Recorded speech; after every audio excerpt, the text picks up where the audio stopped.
Good evening, visitors. Welcome to the Australian War Memorial's Last Post ceremony. My name is Richard Cruz, and joining us from the Royal Australian Navy is Captain Lisa Batchelor. We welcome the veterans who have served, those that are still serving, and the families that love and support them. We acknowledge the members of RSL and Services Clubs Association, RSL Victoria and RSL Queensland, who are watching the broadcast of this ceremony across Australia. And during this evening's ceremony, wreaths will be laid at the base of the Pool of Reflection by visitors to the memorial. Please stand for the national anthem.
The Australian War Memorial was the vision of Charles Bean, Australia's First World War official historian.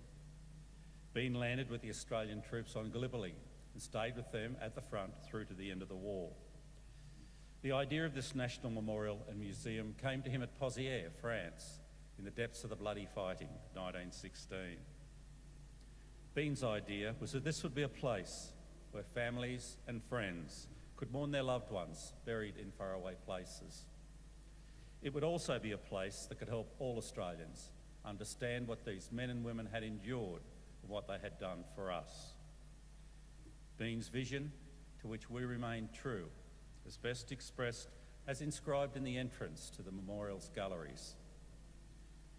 Here is their spirit in the heart of the land they loved, and here we guard the record which they themselves made. Tonight we'll read the story behind just one of those on the Roll of Honour, which lists the names of more than 102,000 men and women who have given us their lives in war and on operations for more than a century. But first we present a lament, Flowers of the Forest. Wreaths or floral tributes will now be laid at the base of the Pool of Reflection.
Today we remember and pay tribute to Private John Vivian Gordon. John Gordon, known as Jack, was born on the 10th of June 1893 to James and Frances Gordon of Riverton in South Australia. He was the youngest son of 6 boys and 3 girls in the family. His father was an integral part of stock sales in the Riverton district and was a quiet, retiring man. John began his education at the Riverton State School, but later moved to Adelaide and continued at the East Adelaide State School and then Muirden College. He was a keen sportsman, playing football for St Bartholomew's and cricket for the Harrowville Cricket Club, as well as participating in tennis and swimming competitions. He was also an active member of the Anglican Church, being a member of the Holy Trinity Church and Choir in Riverton, and later All Souls Church in St Peter's. He was also a member of the Church of England Men's Society and the YMCA. By the time the war broke out in 1914, he had been working for Elder Smith and Company as a clerk for several years. Jack Gordon enlisted in the Australian Imperial Force with his brother Kenneth in early 1916.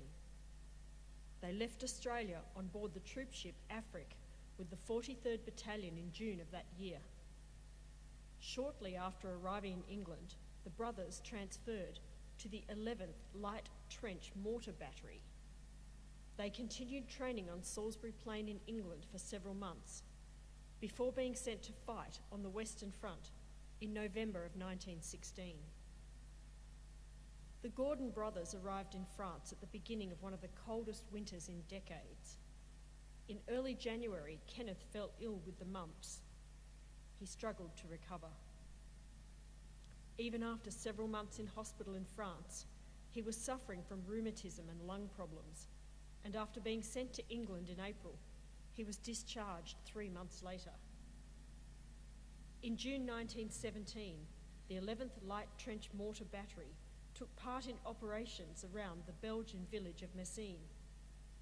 On the 24th of June, Jack Gordon was carrying ammunition with 2 other men when a shell landed nearby, wounding 2 of them.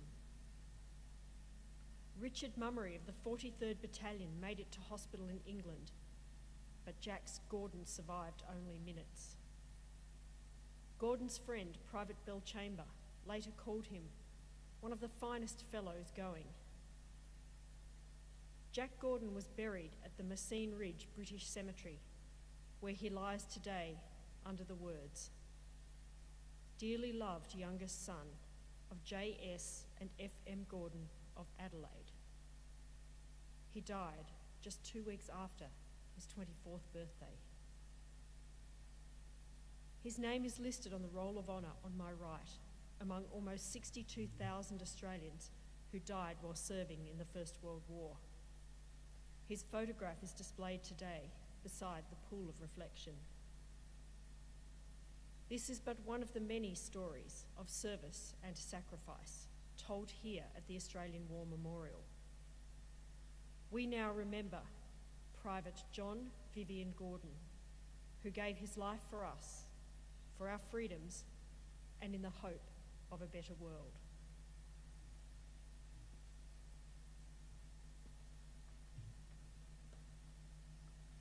Please stand for the reading of the ode and the sounding of the last post.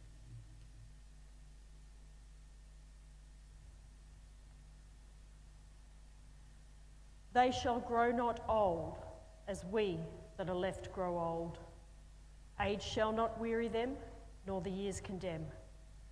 At the going down of the sun, and in the morning, we will remember them. We will remember them.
lest we forget.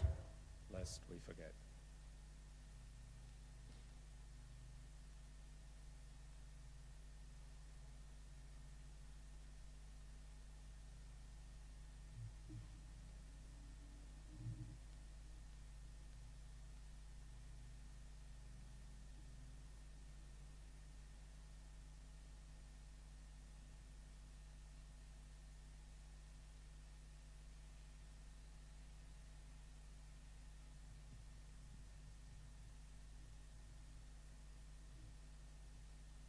We leave you this evening with the words of the memorial's founder, Charles Bean. Many a man lying out there at Pozières or in the low scrub at Gallipoli, with his poor, tired senses barely working through the fever of his brain, has thought in his last moments, well, it's over. But in Australia, they will be proud of this. Ladies and gentlemen, girls and boys, that concludes this evening's last post ceremony. We thank you for visiting the Australian War Memorial and wish you all a very good evening. Thank you.